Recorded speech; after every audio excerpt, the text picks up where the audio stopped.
Um, you know what's going on YouTube? It is Dom, aka KT2, coming back to you guys again for another video. So today we are interviewing a real live active duty 68 Charlie.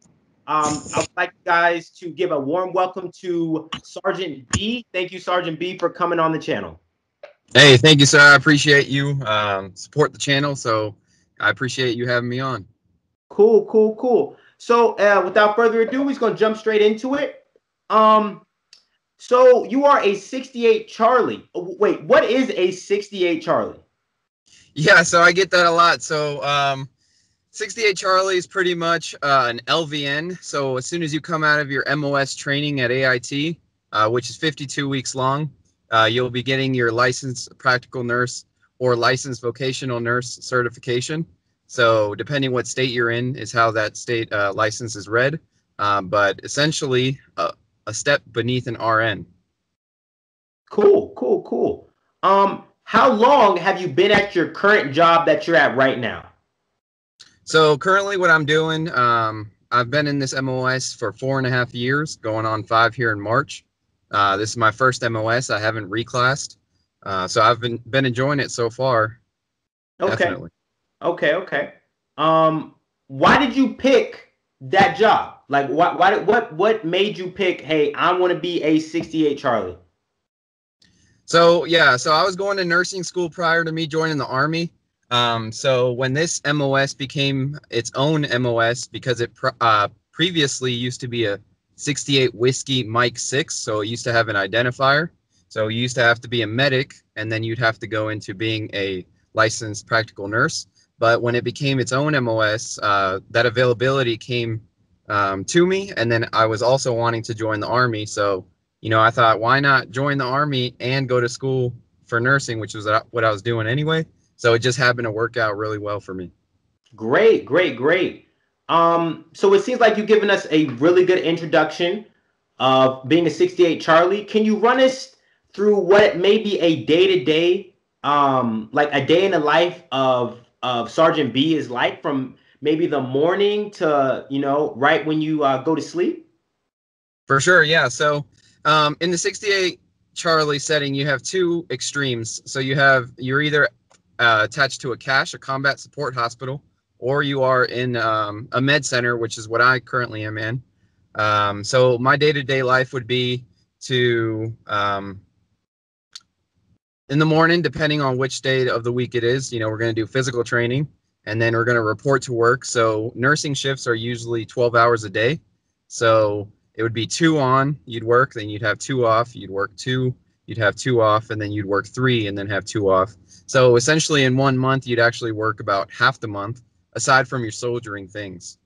So day-to-day life would be taking care of our active duty, our retirees, and our beneficiaries to ensure that we get them back to um, normal health. That way, they can continue the fight.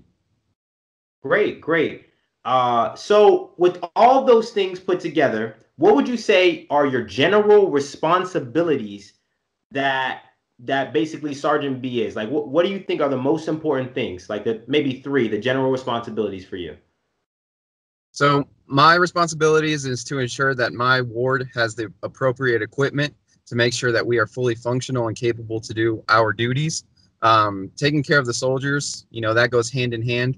If they don't have the right guidance, the right mentorship, they will be unable to accomplish the mission. And readiness. General Miley's number 1 priority right now is readiness. So anything that attaches to any hip pocket training, anything we could do with the soldiers, whether it's physical, emotional, anything like that would serve its purpose. Okay, okay. So switching over, what would you say are the benefits to your job? Would you say there are any benefits to being a 68 Charlie? Yeah, definitely. So if you're in the giving aspect, definitely your job would be rewarding. So every day you get to make a difference in someone's lives.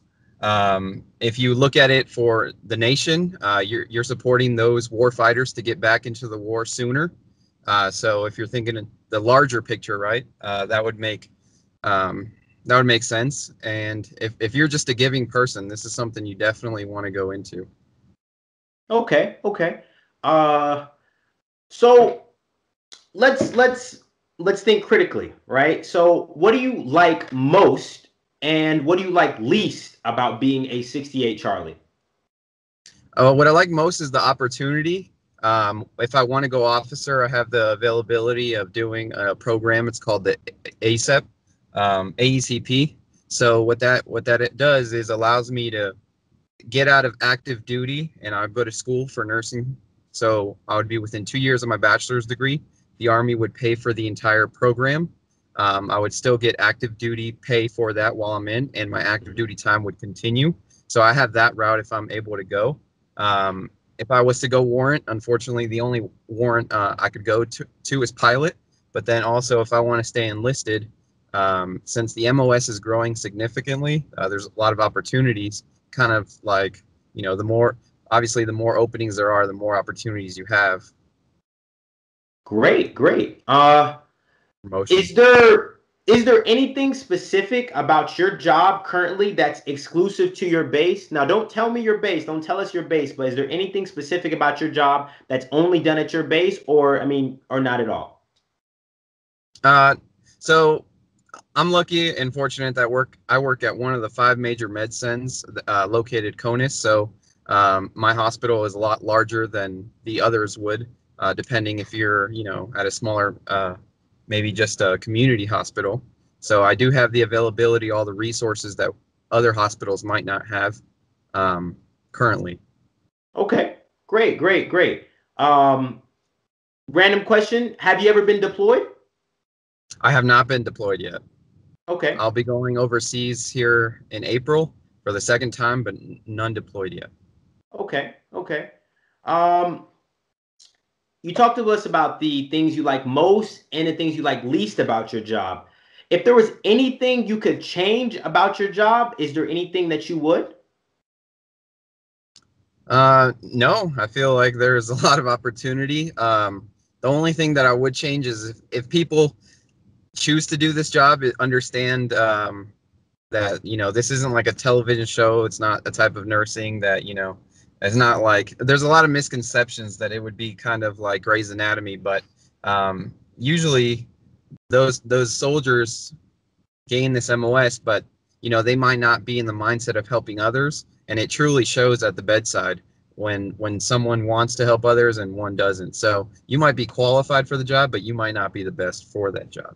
So if you're going into this job, I just ask that you really take it seriously and reconsider, you know, making sure that you want this job because it's not for Okay. everyone. That's okay.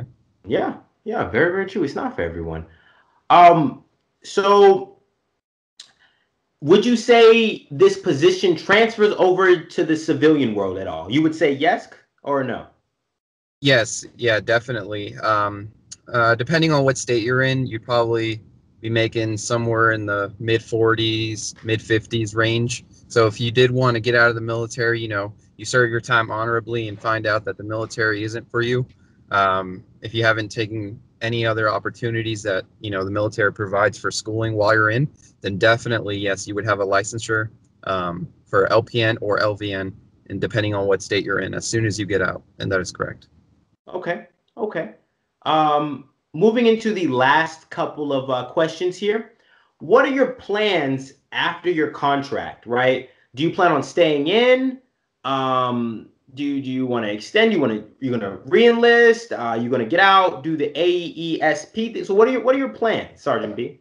So yeah, so I currently am dual military. My wife is also enlisted. She's also an NCO. So we're both nurses. So what we're gonna try to do is either both go the officer route, or she'll go the officer route, and uh, I still want to experience more of the NCO side.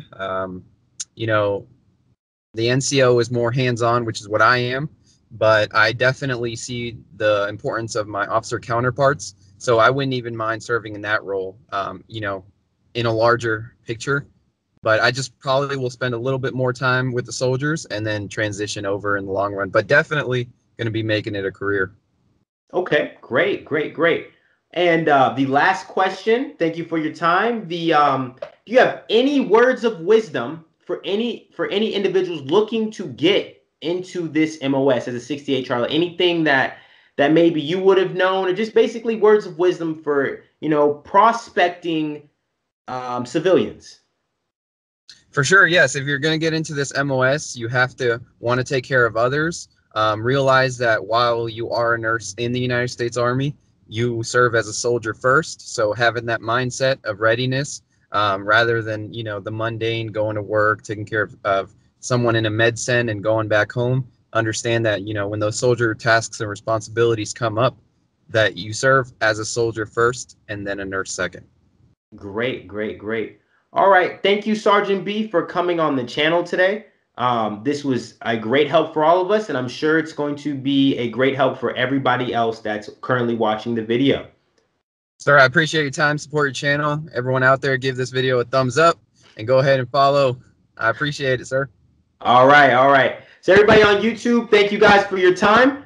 If you guys have any questions, comments, or concerns, you guys can contact me on Instagram at KIDTHNDR2 or Snapchat at KLOP95. And like I always like to say at the end of all my videos, don't live the same year 75, 80, 85, 90 times and then try and call it a life. This is me and Sergeant B, and we will catch you guys later. Take it easy.